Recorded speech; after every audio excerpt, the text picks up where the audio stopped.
In the very beginning, when the world was new, God made a beautiful garden called Eden. He put Adam and Eve, the first two people, in this garden to take care of it. The garden was a perfect home, full of wonderful plants and animals, and Adam and Eve could eat the fruit from all the trees, except one. God told them not to eat from the tree of the knowledge of good and evil.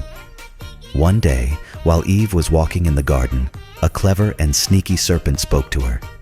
This wasn't an ordinary serpent because it could talk, and it was more cunning than any other animal God had made. The serpent asked Eve, "Did God really say you must not eat from any tree in the garden?"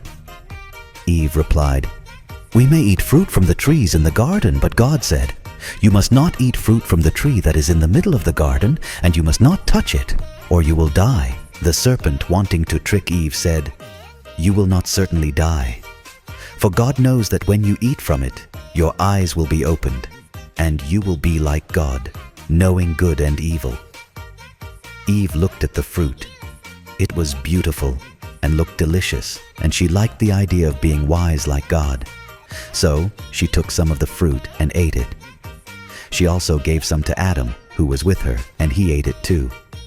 As soon as they ate the fruit, something changed.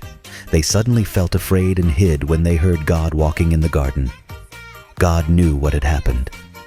He asked Adam and Eve about it, and they admitted eating the fruit, but blamed the serpent and each other. Because of what they did, God said things would be harder for them outside the garden.